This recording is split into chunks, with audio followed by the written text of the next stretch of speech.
Mapagpalang araw po sa inyong lahat. Ngayon po ay Martes, July 8, 2025. Martes ng ika-14 na linggo sa karaniwang panahon.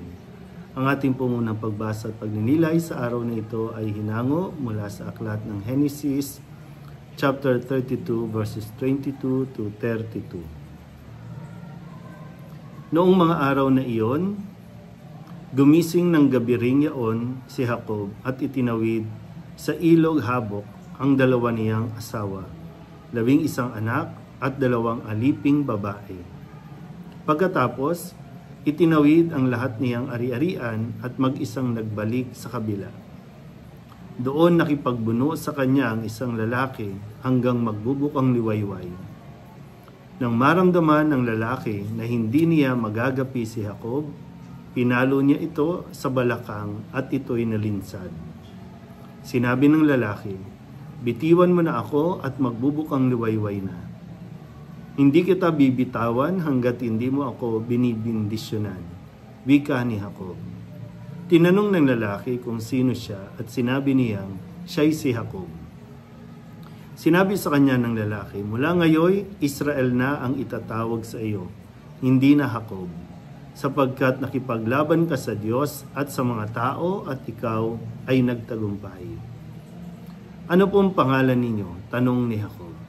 "Bakit gusto mo pang malaman?" sagot naman ng lalaki. At binasbasan niya si Jacob. Sinabi ni Jacob, "Nakita ko ng mukhaan ng Diyos, gayon may buhay pa rin ako." At tinawag niyang Peniel ang lugar na iyon. Sikat na ang araw nang umalis siya roon at pipilay-pilay na lumakad. Iyon ang dahilan kung bakit hanggang ngayon hindi kinakain ng mga Israelita ang litid ng pigi ng hayop, sapagkat iyon ang bahaging napilay kay Jacob. Ang salita ng Diyos. Muli po, isang mapagpalang araw sa inyo pong lahat. Sa ating unang pagbasa para sa araw na ito ay nagpapahayag ng tungkol sa tunggalian sa pagitan ni Jacob at ng lalaki sa Penuel.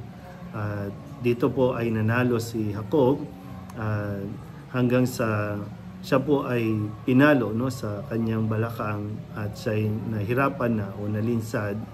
At dito po binago ang kanyang pangalan. So si Jacob ngayon ay si Israel. So pag naririnig niyo po ang pangalang Jacob at Israel, siya po ay iisang tao lamang. So kaya ito po yung kumbaga dahil nga sa karanasan na nakilala agad ni Israel na nakatagpo niya ng muli ang Panginoong Diyos na nagbigay sa kanya ng lakas. At mahalaga po yung pagpapala na kanyang hinihingi dahil kung babalikan natin ng konti, nagkaroon siya ng pagkakasala sa kanyang kapatid, sa kanyang pagpapanggap bilang panganay at pagkuha ng basbas mula sa kanyang amang si Isaac na dapat na nakalaan sa kanyang panganay na kapatid na si Esau. Pero ngayon ay tinutugis nga siya at papalipat-lipat na siya ng lugar kung kaya't kinailangan niya na harapin ng Diyos at hingin ang kanyang pagpapala o ang pagbabasbas. So, maganda po na muli natin mapahalagahan. Minsan marami pong tao ang lumalapit para sa pare, minsan sa pare para sasabihin na, "Father, bless mo naman ako."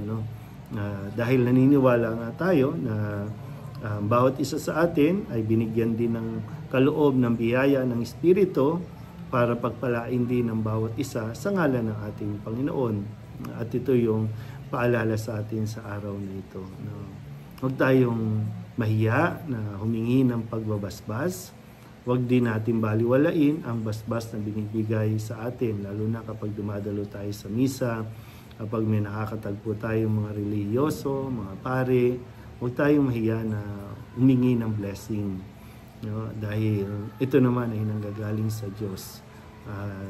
Kagaya ni Jacob, hindi siya nabigo sa kanyang Kumbaga, yung pakikitunggali kasi pwedeng sabihin sa kanyang pangungulit, no? At talagang masigasig. Naging matyaga si Jacob na makuha niya ang kanyang kailangan, no? At yan ay yung pagbabasbas para sa kanyang haharaping buhay, kasama ang kanyang mga anak, kasama ang kanyang asawa sa paglalakbay, no?